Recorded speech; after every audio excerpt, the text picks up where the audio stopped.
Josh. I hope there's no hard feelings.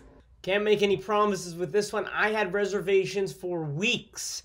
Now I'm starting to feel like an AAC schedule maker with my Valentine's plans. Just like you, Josh, the women's team is not feeling the love this week. When Houston came to town on Wednesday, the Cougars sat just above Temple in 4th place in the AAC standings. Both teams were 7-4 in conference play and holding a 2-game win streak.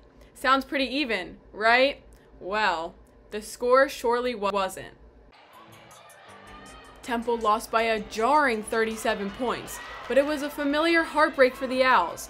Less than a month ago, the Cougars beat them by 34. The dagger this time around? Turnovers, and the Owls committed 26 of them. Houston took advantage and scored 40 of its 89 points off Temple mistakes. Final score, 89-52. Tanya Cardozo's team has been like a box of chocolates this season because we never know what we're going to get. Prior to that 37-point drubbing, the Owls took care of business at Wichita State, led by who else? Mia Davis. She had 17 points and 7 rebounds in the victory over the Shockers, with some help from her point guard Imani Mayo, who dished out 6 assists. Final score, 65-57. Although the women were able to pull out the win against the Shockers, I can't say the same for the men.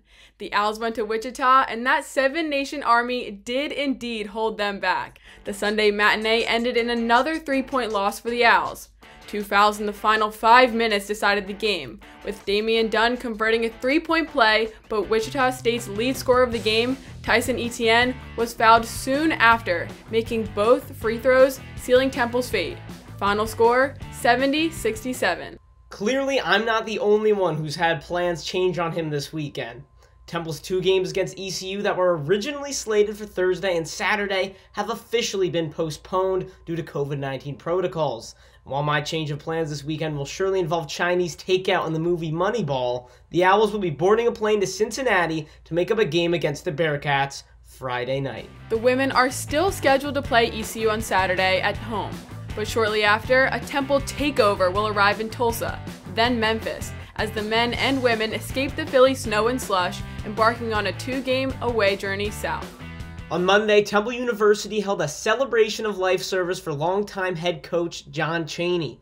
This service gave some of his former players, colleagues, and friends a chance to remember the tremendous impact Chaney made on basketball and the Temple community. The Chaney family should know he's touched hundreds, and he's touched thousands because of what he instilled in us, and we give it back.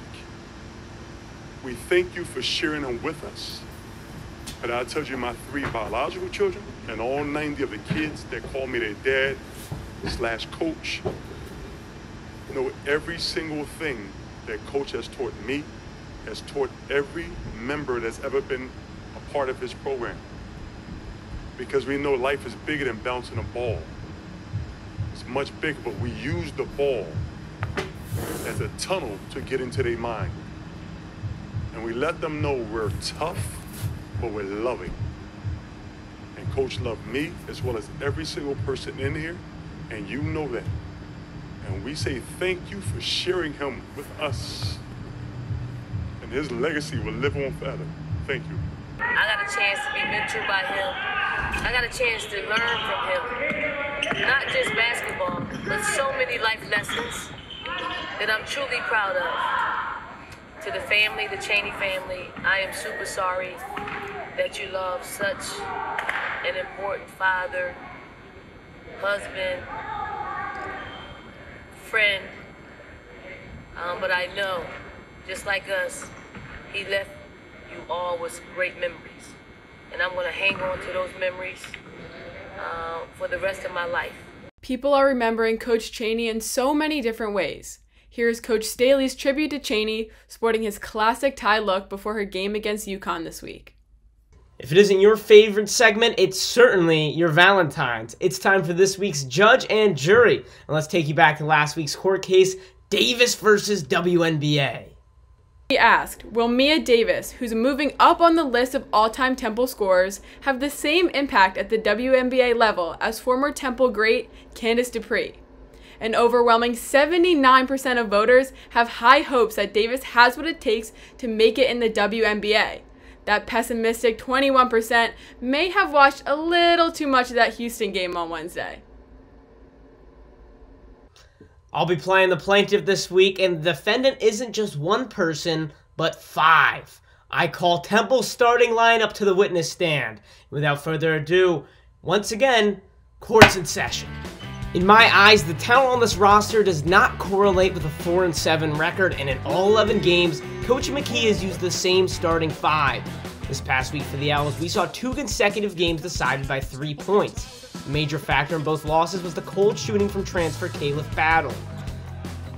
In those 2 games, he shot 21% from the field and just 14% from 3-point range. But I'm not here to tell Khalif Battle to stop shooting. In fact, I'm suggesting the opposite. When Khalif Battle comes off the bench, he's typically filling in for Jeremiah Williams and Damian Dunn as the point guard. Coming out of high school, Battle earned his top 100 ranking as a shooting guard. Khalif Battle needs to be paired up with a facilitator on offense and cannot be creating his own shot each possession. Whether that means starting marksman Brandon Berry in place of Jeremiah Williams, or even slotting Battle into the starting 5. Now the charge for this week, a starting lineup change needs to happen sooner rather than later. By sooner rather than later, I think you mean ASAP. If something doesn't change, the men could face a 5-game losing streak with 2 competitive games on the horizon. I see something else on that horizon, the end of this edition of Courts in Session. And now that Sage stole my Valentine, I gotta start preparing some virtual candy hearts for my next Zoom breakout room. Thanks for showing us the love this week. For Josh Safran, I'm Sage Hurley. See you next time.